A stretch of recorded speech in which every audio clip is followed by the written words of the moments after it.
Welcome back to Game Night here on 96.5 ESPN, the sports voice of West Tennessee. Glad you're with us on this Friday night, and hope you're having a nice Valentine's Day as we step over into the college realm alongside Greg Hammond, Chris Harris, by the way.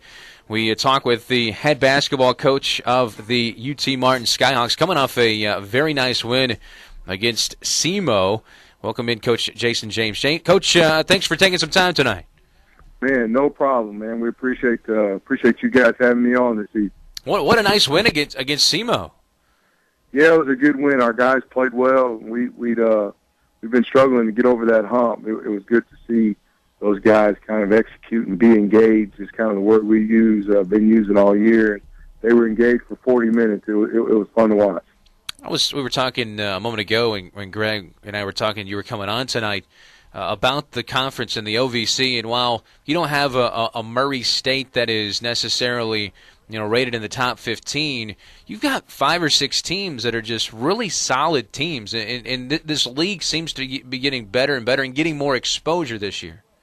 Yeah, I was just having this conversation with our commissioner, and what I was saying is, as many years as I've been in the league, I don't think that there's ever been a year where there's been so many good players on different teams. In the past, they've had really good players on a couple teams, and those teams have kind of dominated. But in the last few years, and especially this year, there's a lot of good players on a lot of different teams, which makes for a lot of tough basketball games. And so there's never a game where you face a team that doesn't have 2 or 3 really, really good basketball players. The level of play has gotten better, and I think it starts with the type of player that we have in the league.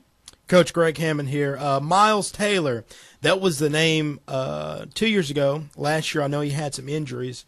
What has Miles Taylor provided for your team this year? He gives us an inside presence.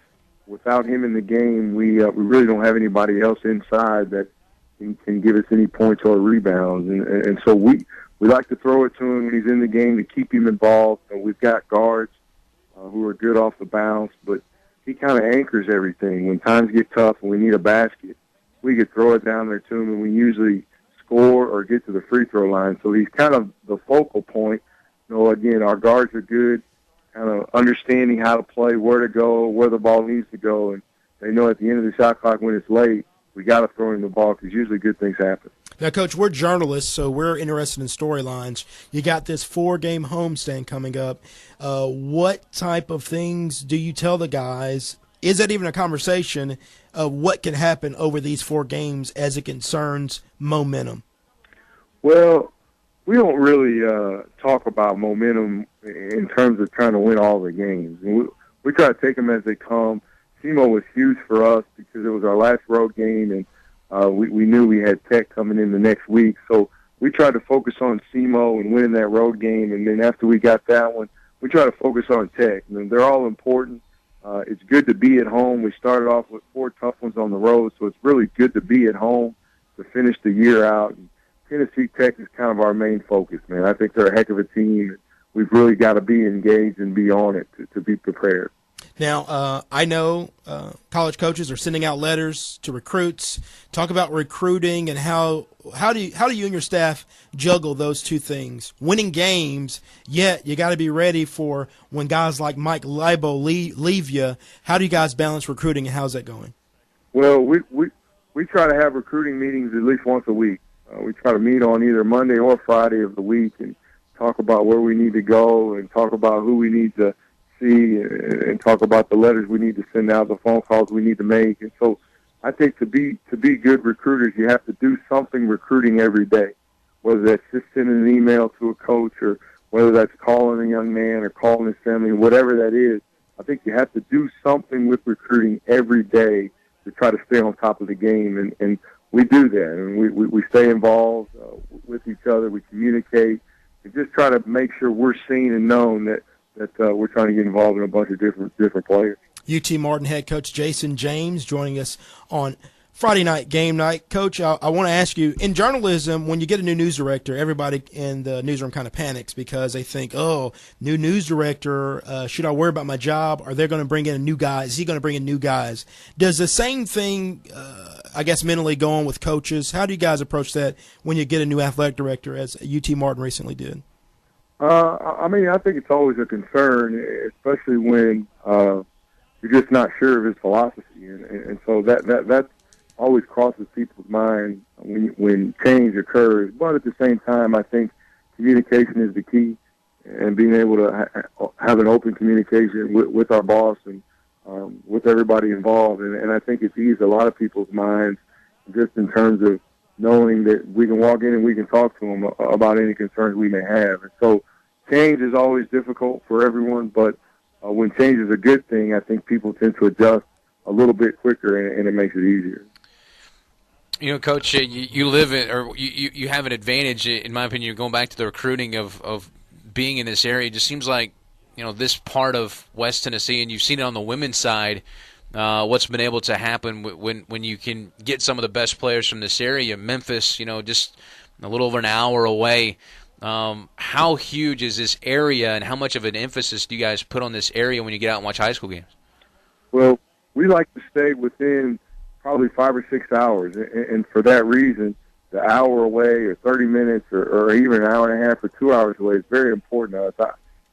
I think it's huge when you can have a player who's from an hour away, whose family can come up to a game and watch them play on a consistent basis. You know, when guys are starting to play well in college and they have, you know, a 15, 20-point night, I think it's a lot easier or that makes them a lot more happy when their people can see them get that 15 or 20-point night as opposed to they having to call them and tell them about it. So we try to focus on the areas that are less than 5 away, and obviously in that area is the hour, the 30 minutes, the 2 hours going to Memphis and all that stuff. So local stuff is very important. You know, there's only one Division I school in West Tennessee, and we're it.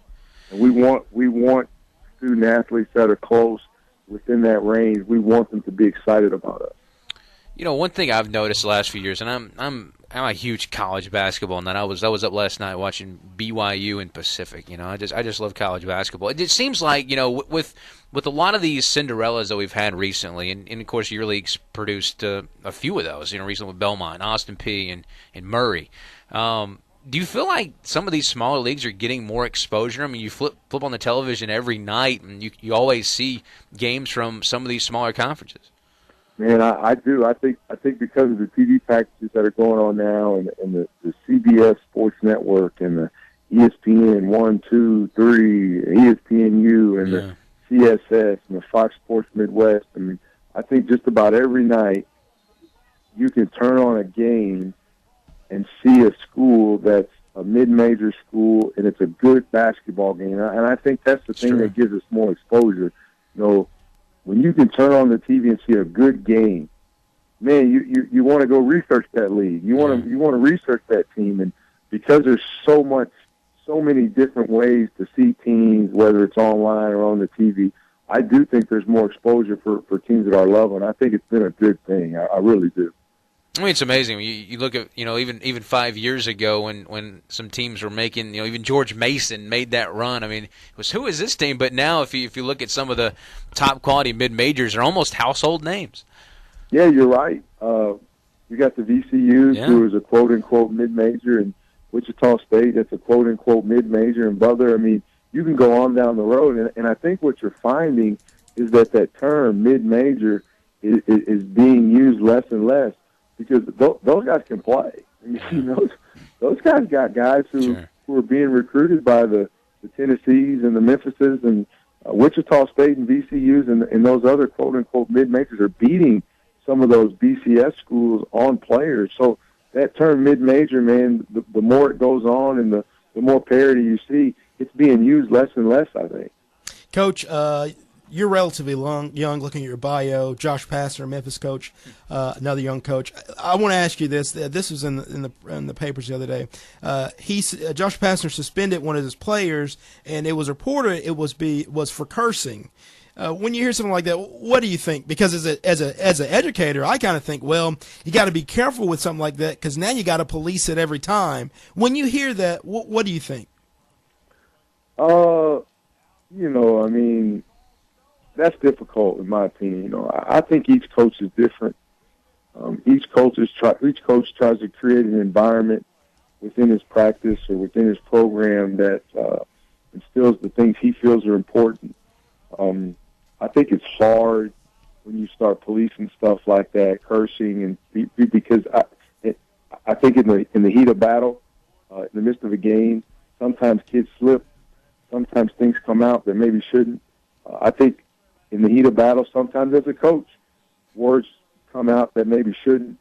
And so I think it's hard to continue to police that because it's an emotional game. But saying that, I got a lot of respect for Josh, and I know he runs a tight ship, and I know he runs a good program, and knowing him personally, I know that's how he is. So it didn't surprise me because of the person he is and the characteristics that he wants his guys to portray. It didn't surprise me at all. I do just think in the heat of battle, man, and in the midst of a game, things will be said that young guys regret, and it would be hard for us here every time that happens to police it. But again, we're a different program in a different situation. Jason James joining us, the head coach of the UT Martin men's Skyhawks. Coach, I want to ask you this. Is there anything that can prepare you to be a Division I college basketball head coach other than being a Division I college basketball head coach? In my opinion, no. We can sit here and study film all night, and I'm like you guys said, man, I'm a junkie, man. I mean, I'm completely obsessed with the game of basketball. I mean, I watch it all night, every night. My wife has to tell me to turn it off and go to sleep, and that's just how it is. I'll watch tape, and I'm just completely obsessed with it. And you can go through every scenario in your head about you would do this and do that and do this, and you're never prepared to be the coach until you're the coach, and there's a huge difference. Somebody asked me when I was the assistant, man, what's the biggest difference between being the assistant coach and head coach? And I said 18 inches. That's how far it was to move over one seat, and it made a world of difference. And there's nothing that can prepare you for that until you do it. And I think that's why I've been fortunate at a young age to kind of been thrown to the fire and had to find my way and try different things. And I think in that process, I've kind of found out who I am, not only as a coach, but more as a person. I've been very pleased with that. Coach, before we let you go, we just want to give you the opportunity one more time to plug this 4-game home stand. Now, I know some people don't want to make the drive because, well, they're scared of getting a speeding ticket in Greenfield, but I know it's going to be a good basketball and it's going to be worth the drive. So, again, go ahead and plug that for us. Well, the thing I'll say is that if you've never seen us play, if you've only seen us on TV or you've only seen highlights, and I don't think there's anything like watching us play live. And the reason I say that is because we may not always win the basketball game, but I guarantee we'll be exciting to watch. Our kids will play it harder than anybody, and we get up and down the floor, and it's an exciting brand of basketball. And so if you've never been in the gym and kind of experienced it, I encourage you, kind of challenge you to just try it one time. And I think if you get in the gym and you watch us play, you watch us dive on the floor, you watch us try to take charges with that excitement, I think it'll bring you back, and it'll bring you back, and it'll bring you back. And for these last 4 games, that's what we need. We need people to come back. We need people to be in the stands and continue to support us while we put that product on the floor that everybody can be proud of. Thank you for your time, Coach. Guys, I appreciate it. Happy Valentine's Day, man. Make sure you're getting your loved ones the right gifts and earn those brownie points, man. Now, Coach, before I let you go, since you brought it up, now I can guess what you got your wife, but what'd you buy your daughter? What'd you get your daughter for Valentine's Day?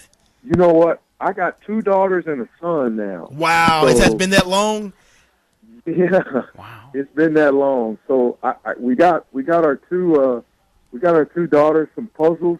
Okay. And a big teddy bear, 2 big teddy bears that they try to take to daycare, and my wife got my son a little card, and he's only 5 months old, so he really doesn't know anything either way. But they have not let go of those teddy bears yet, so it kind of makes you feel good as a dad, and it makes you feel you did the right thing when they're just trying to carry those teddy bears throughout the house. Sounds like you make the right call, Coach. Yeah, well, that's pretty. I hope so. So far we did.